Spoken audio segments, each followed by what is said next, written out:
Hi all, it's Halloween time, happy Halloween. In chess there's actually a Halloween Gambit, which I thought it might be a topical day to quickly discuss it. Brief overview of this opening. It's a very interesting opening to use perhaps in Blitz chess in particular. I guess you could be very daring and play it in your over the board chess. It starts with e4, e5, and now knight f3, so as if white's going to play the royal of pairs, but goes into the two knights variation. So far it's both of the knights out, and usually white would play here bishop d5.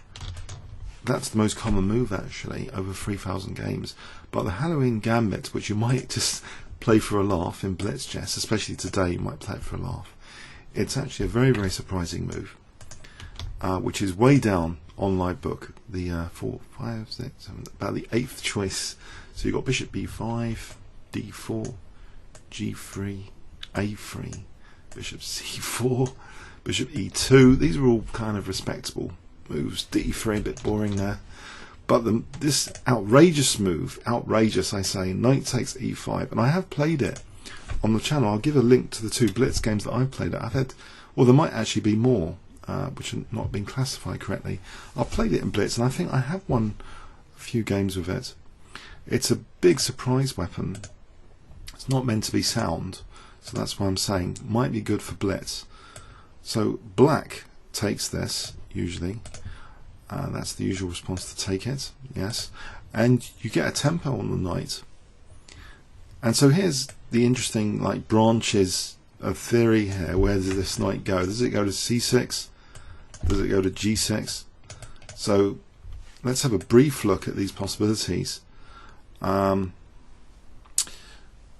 mean, there's also, I mean, white has sacrificed a piece actually, so you could actually consider, there's some other moves to consider here in actually not moving the knight at all, because maybe this is what white really wants, to get a roller coaster in the center, you know, kicking both knights.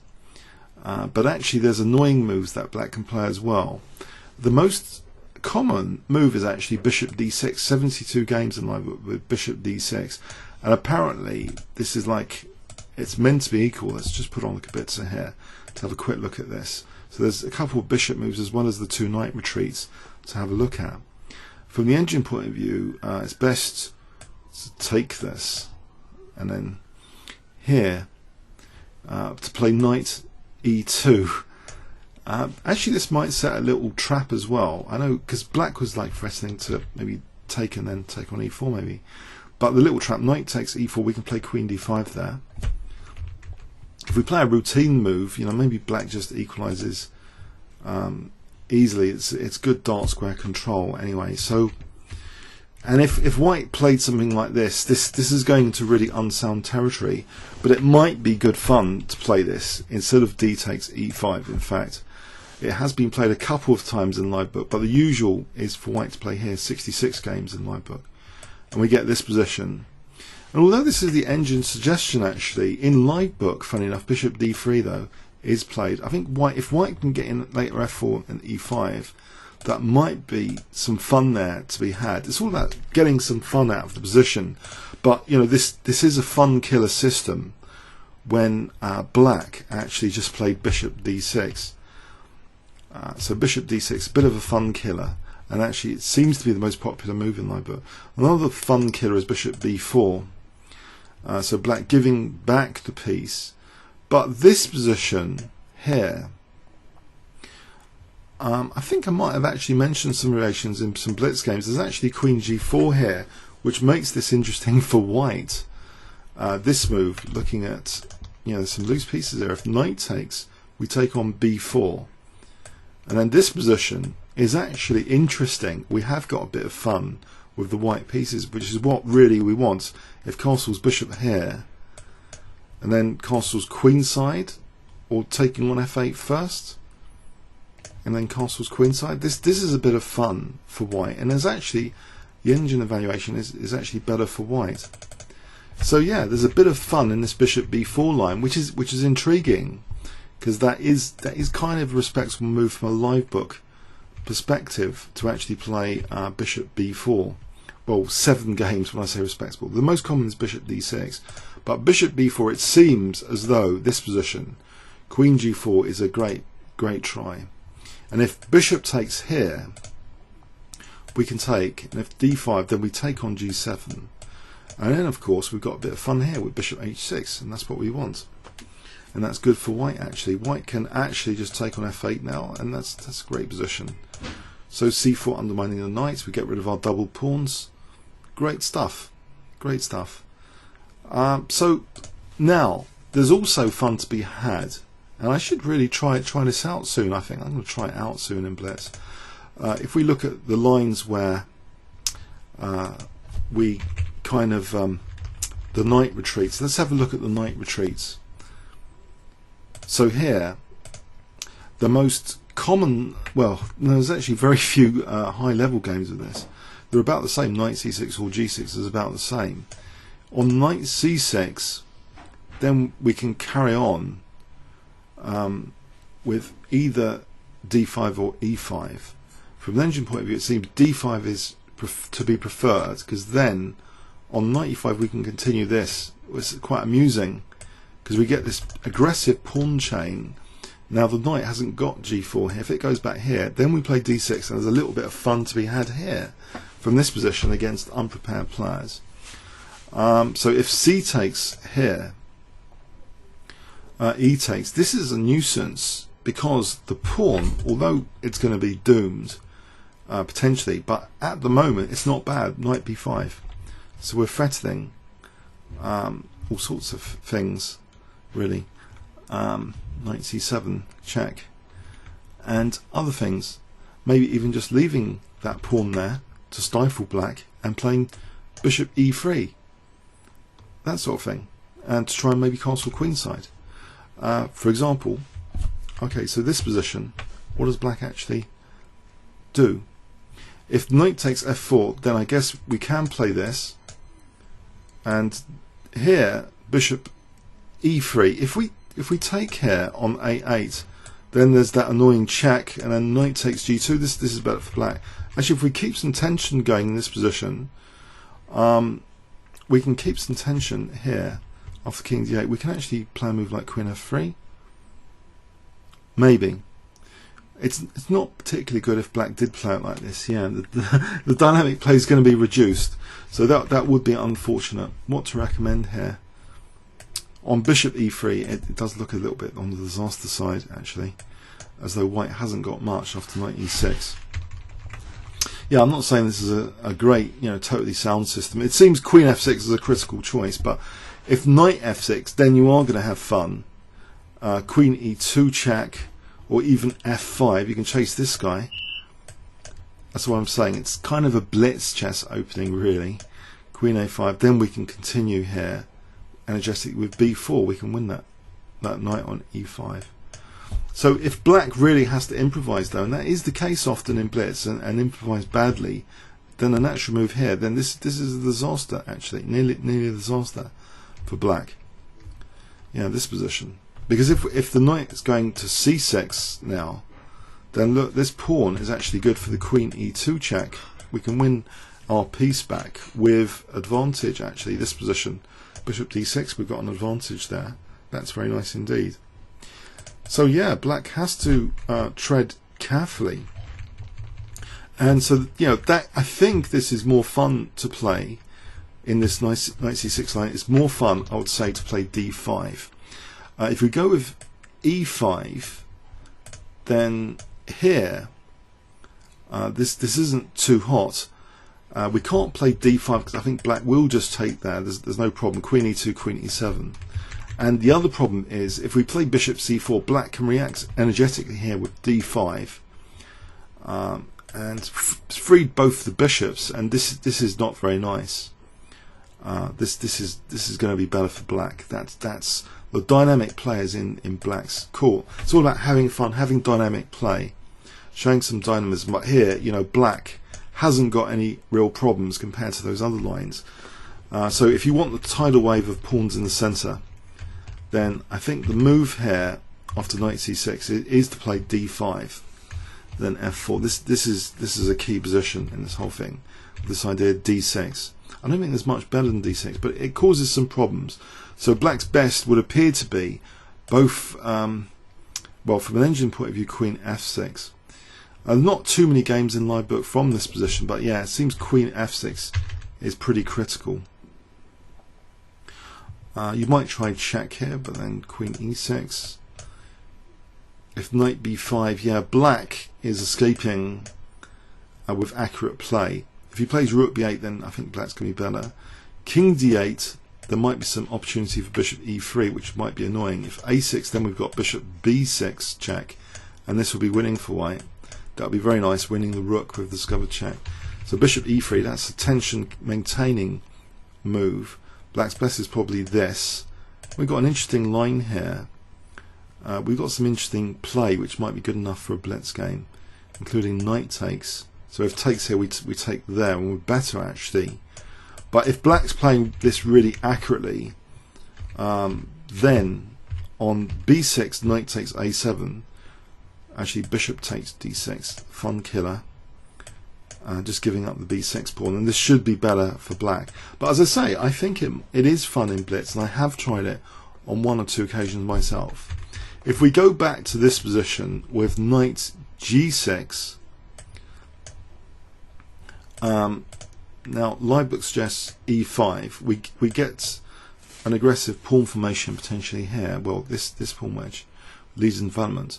Maybe it might be an idea to play crudely here with queen f3, just targeting the classic f7 soon. So if black plays this, actually this is good for white potentially with bishop c4. This is actually very, very annoying. The knights are getting tangling the knights, and developments discarded. If d5 we can take here, and we've got some play now. Whoops, too much play there. Queen takes, we get some play here with queen takes. So this is pretty exciting, this position, to have in blitz, I would say. And yes, I'm stressing there's no claim that this is at all a sound opening, but this is good fun. This is good for a laugh. This position, even if black might be better, you've got some compensating play here. So this position looks interesting. So yeah, it seems this knight g6, e5, yeah, driving both knights, you know, like this. Queen f3 seems blunt but direct. Maybe a little bit more of an improvement, or maybe bishop c4 as well, just direct as well on f7. If black's going to play d5, yeah, it's a bit of a fun killer. It liberates the bishop, and then we can have a reasonable position, I think, here. But we are down. Yeah, bishop g5, bishop e4. There's some play here for white. It's not crumbling totally, but it's not most amazing sound position. So this is one of the better ways for black to have played it, with that knight move instead. If the knight went to g6, I don't know why g6. I'm sorry about the prompts for g6. That's not really a valid move here. So the main moves which we've looked at so far are the bishop moves: bishop d6, bishop b4. Seems to be some promising lines for white in bishop b4. Knight c6 seems a lot of fun. Knight g6 a bit less fun, but we can target f7 with a bit of play. So yeah, interesting. Let's look at 1 or 2 illustrative games in the next part of the video, just to show the fun that can be had from here concretely, at least in blitz. I'm going to show you, maybe there's a couple of interesting blitz games actually featured on Wiki for the Halloween Gambit. Let's have a look at those.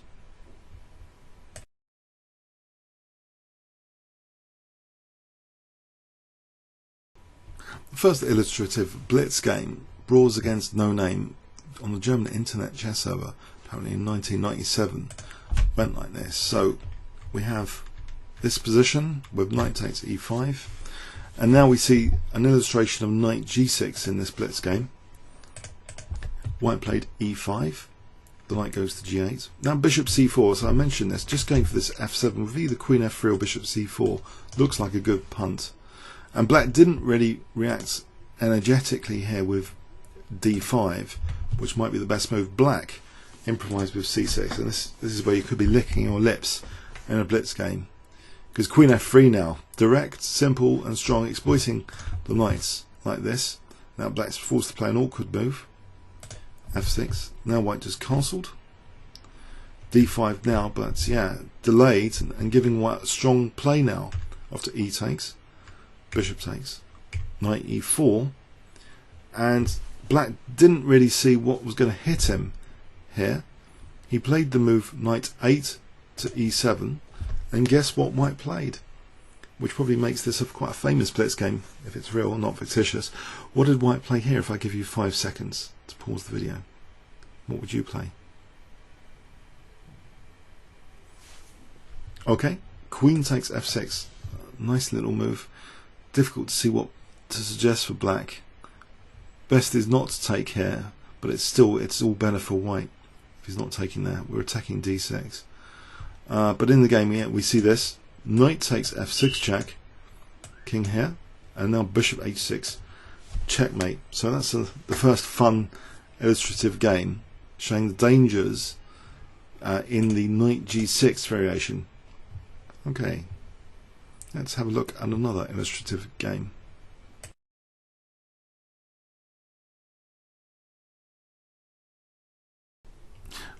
By the way, you might be wondering, who is this Brawls? Why is this Brawls famous? Well, actually, Brawls on the Internet Chess Club, looking up the identity, is actually Crafty, the chess computer version 19.15. It actually specialises in the Halloween attack in the Four Lights game. Its operator is Yobes, Y-O-B-E-S. The ratings are not bad.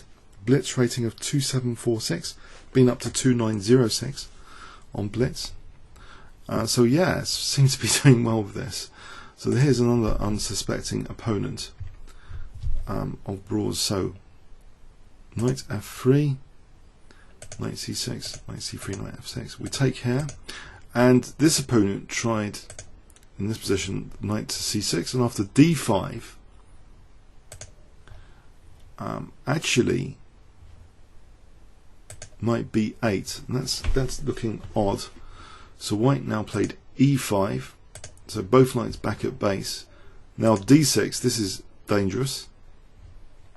Put on the Gambit here actually, just to make sure I know what I'm talking about. Knight c6, and white's actually better immediately after knight c6. Black should have, the best is actually taking here. Already, you know, black's gone slightly wrong here. If we look at this can't be good. Black should really play this move knight e5 and accept that position, not retreat both knights. This is the full knight retreat variation. White's actually already technically doing very well after d6, in fact. So knight c6 doesn't help black's cause. After knight b5, white's advantage is growing significantly. C takes, e takes, and white is now threatening not just knight c7 check, but also queen e2 check to win the piece back. Black took on d6, and we have queen takes d6, very strong position for white, with the threat of knight c7 check to win the queen. So queen e7, virtually four-stepping. Bishop e3, and white's just massively better here, of course. Queen takes, knight takes. Game didn't last too long here. Bishop c4, threatening knight takes f7 to win the rook. Knight e5, the bishop dropped back. We're now threatening f4 to continue. Knight e7. Here, although f4 is good, in fact castling queenside is also very good. f6, now f4 was played. Knight g4. And now rook at he1, and white is threatening all sorts like bishop c5. Just bishop dropping back. Even bishop takes a7 is threatened here. So let's have a look. Say black takes here, it looks like a disaster position because it is, really. The knight can't move without rook e8. It is a disaster position. We can just double here. Look at this horrible knight on d6 stopping black from doing anything. We're going to win more material soon. Like this, for example, check. We can win that rook on c8. You get the picture. So this is where, so this variation, unexplored theoretically, in our intro on this video, is where black is just making things up now against this, and this isn't a good line for black at all. Simply getting that pawn on d6 is a menace. black having to give back the piece leaves white with a crushing positional advantage here to be relished. So yeah, you might try and have fun with this opening in Blitz. I'm not saying at all it's sound. It might be a fun Blitz opening though, as an alternative to the highly theoretical roi de pairs. We can just bring the other knight in as though we're going for the two knights variation, and then surprise the opponent with this move, which is like 8th down on live book. Knight takes e5. It's the first sacrificial move on the move list here. So heavy hunting with knight takes e5 here. Thanks very much.